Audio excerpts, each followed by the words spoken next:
Now, so multiple studies have shown that red meat can hurt your overall health. So we know just how much now it impacts our hearts. And for more, we welcome Dr. Jellis of the Cleveland Clinic. Thank you for joining us.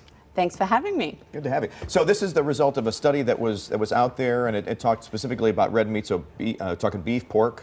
Absolutely. Yeah. So as a cardiologist, for many years, I've been advising people to stay away from large amounts of red meat. And we've said when you say large amounts, yes. What are you talking? It's a good question because that varies for everyone. This latest data is really saying we should only stick to 1 or 2 servings of red meat a week. Oh, wow. So that's certainly lower than what we've said in the past. Yeah. We traditionally have thought we need to stay away from red meat because of the saturated fat that's contained in animal products that can put up our cholesterol and increase our cardiovascular risk. But this great work that you're referring to from renowned physician scientist Dr. Stan Hazen, who works at the Cleveland Clinic, is really focusing on what is it also about red meat that can put up atherosclerotic risk and risk of heart attack and stroke.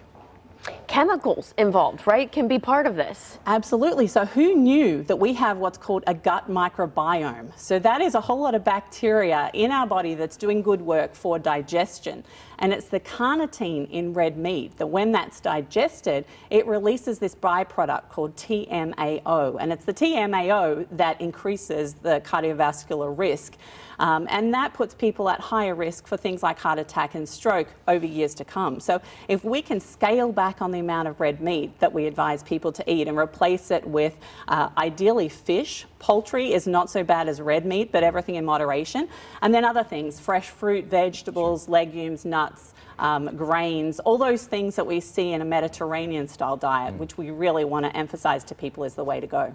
What does that TMA do? What does it do specifically to the body that increases the risk? So we think that there's 2 different aspects to it. One is, if you think about it, it's sort of increasing the stickiness for cholesterol. People are more likely to get cholesterol deposited in their arteries, and it also probably has some impact on platelet function, making it more likely for people to form a blood clot. And we know that blood clots can underpin the reason why people have heart attacks and strokes. So there's probably multiple actions there, and Dr. Hazen has been working on this for many, many years, and he will certainly have future studies that are going to delve into this and hopefully show that there are some therapies around that can really target what people can do. But the first step is simple in that we just need to reduce the amount of red meat that we're eating.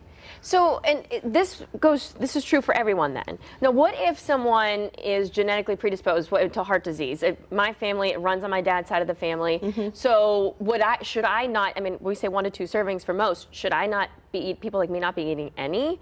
Or can you still be in that category? I think everything in moderation is always a good rule. And I think in someone who has a very strong family history, it may make more sense for them to skew towards more of a plant-based diet or supplement those red meat portions for fish. Because fish we know is really good for the heart. We encourage people to eat at least 2 to 3 servings of fish a week.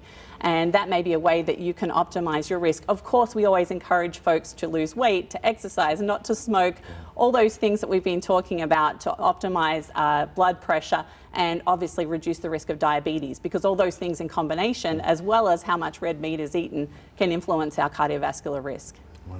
Dr. Jellis, thank you so much. Interesting study and some good information on there too. Yeah, it's a pleasure to have you here. And we're so lucky that we snagged her from Australia. Yeah. She came here for the Cleveland Clinic, and that's how you know how blessed we are to have a hospital system like that people will come from all over the world just to work here. Absolutely. Thanks for having me. It's our pleasure.